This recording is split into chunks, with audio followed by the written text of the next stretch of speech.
With more than 31,000 cases, Mumbai now accounts for more than a fifth of India's coronavirus infections and nearly a quarter of all deaths. Small surprise that the city's hospitals are stretched to capacity and the frontline staff are struggling to deal with the physical, emotional, and psychological trauma of this entire thing. Not to mention the patients. There are horror stories about fights breaking out in hospital queues of bodies of diseased patients being left behind in wards for hours, and doctors contracting the disease while on duty, and so on. I'm joined by Dr. Deepak Baid, President of the Association of Medical Consultants, Hindustan Times reporter Ruksa Chakrabarti, and HT editor Sachin Kalbag for more. Dr. Baid, let me come to you first. How bad is the situation in Mumbai as far as healthcare infrastructure is concerned? Situation is not as good as it should be after 2 months of the pandemic having started. There are a lot of resources which we can still tap in. It's not that we don't have the resources yet, but definitely the patients are pouring in. The bed capacity, the bed amount which we have already is quite less.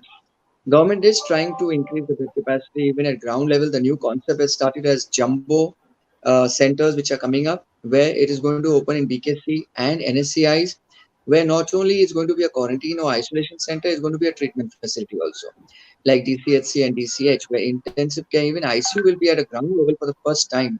We have been helping them out, the corporates and nursing home, and our association with the team of doctors, and we are trying to collaborate with the government as and when it is possible. You have been reporting on this issue. Can you take us through some of the nightmare stories that you've heard? Currently, we have in for ICU, we have 644 beds in Mumbai, out of which almost 96% of the beds are occupied for ICU. Same with ventilator, we have 359 beds in for ventilator, and out of which 66% are occupied. So the thing is that many people who are calling at the helpline number of BMC 1916, they are not getting bed on time because of the availability of live dashboard. The attendants are not able to send or give the bed to the patients, which is leading to the delay in the treatment. For example, recently I have covered a case where a patient had fever and cold, and there was a delay for 2 days to give the reports, and after which the patient family had to struggle for almost 18 hours after getting the swab test report to get a bed, following which the patient had already developed complication and pneumonia, and by the time he was admitted at a hospital, he had developed severe breathing problem. So he was, after 18 hours of struggle, when he was admitted in a hospital in the afternoon, that on the same day at night the patient died. First, we have delay in getting the reports. According to BMC rule, the private lab should give report, swab test report, within 24 hours. But we have seen that in many cases they are getting reports after 2 to 3 days, even for after 4 days. What is this mismatch between the beds and the patients? Does delay in the golden hour of treatment? There's no such concept of golden hour in this particular disease because most of the patients are happy hypoxic, means they're hypoxic and they're moving around. One, and it takes a few days for them to realize they are having suffering from the disease.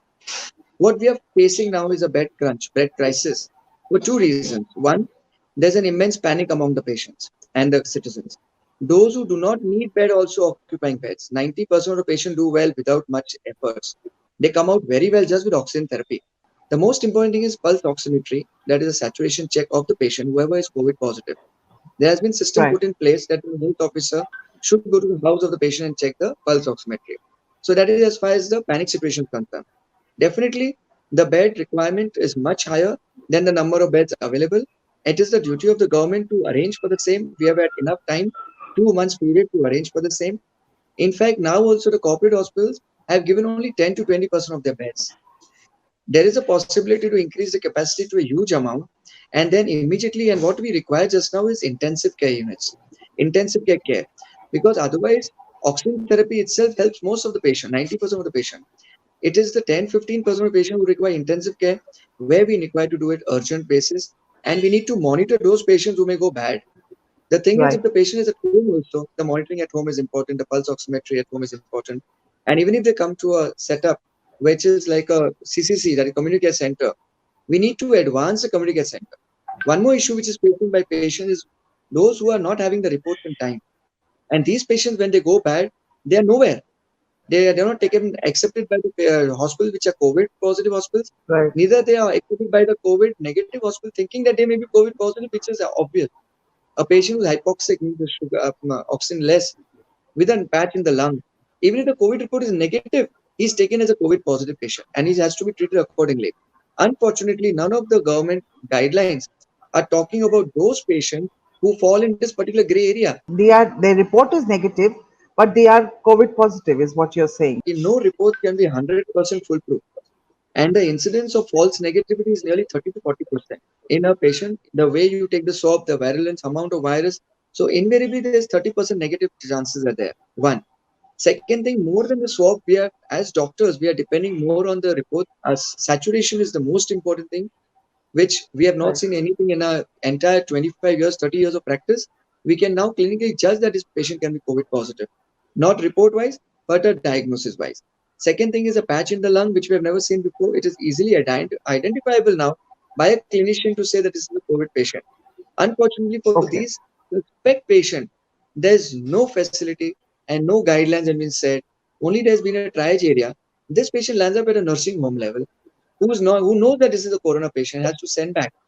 The corona positive hospitals do not take this patient.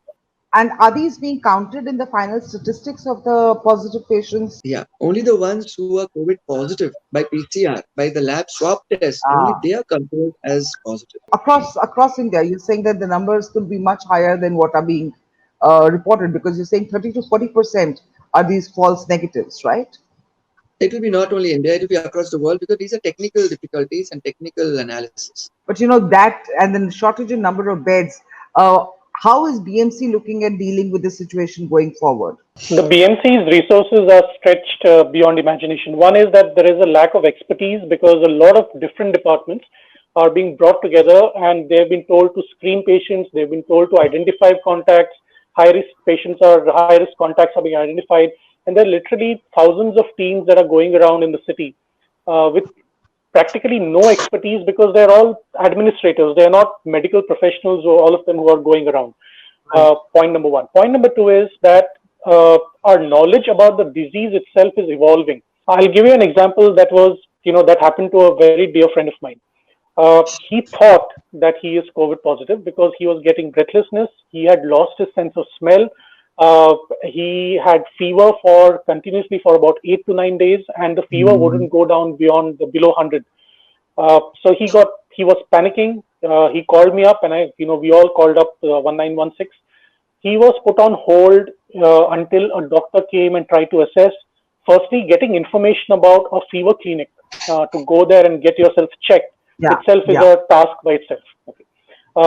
Finally, we found that list somewhere online, and it has not been updated since April 16th on the BMC website. Then once you go there, the person who is diagnosing or who's checking you will probably, he or she has also been given the instruction that if it's a mild patient, do not admit.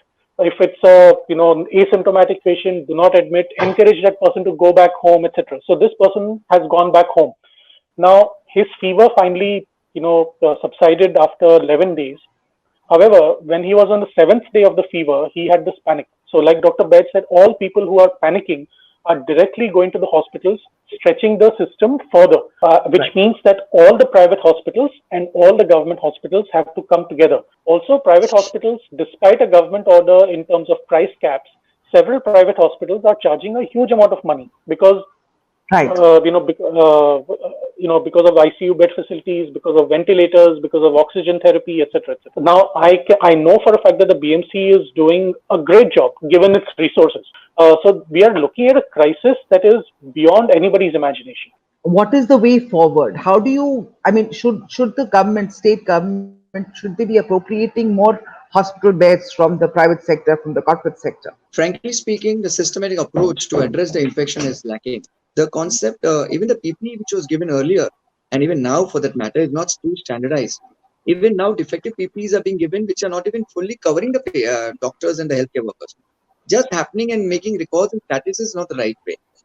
Today, if a healthcare worker falls sick or a policeman falls sick, there's no bed for himself.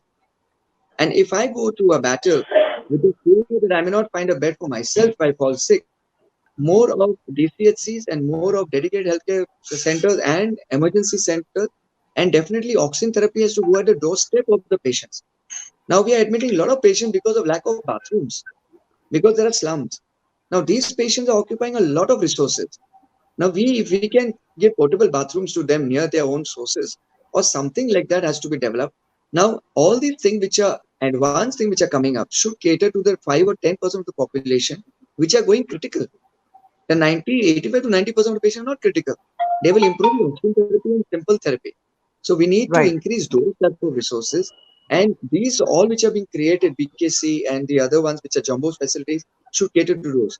Second thing which we need to is to cater to those patients who may not be COVID or who are suspect COVID. So there has to be an area called triage area for that. How do we increase the capacity? We are doing it already, jumbo and all, the jumbo facility and all. But we need to have more of intensive care so that our death rates reduce.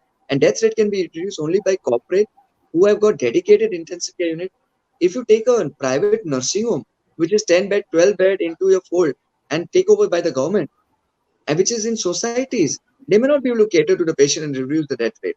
Because of the pressure of the COVID patients, non-COVID patients are also suffering. Now, we know that the private sector does have a lot of capacity, but when you see that a large majority of our population used to depend on BMC hospitals, state government hospitals, and all such public hospitals for all of the kinds of trauma.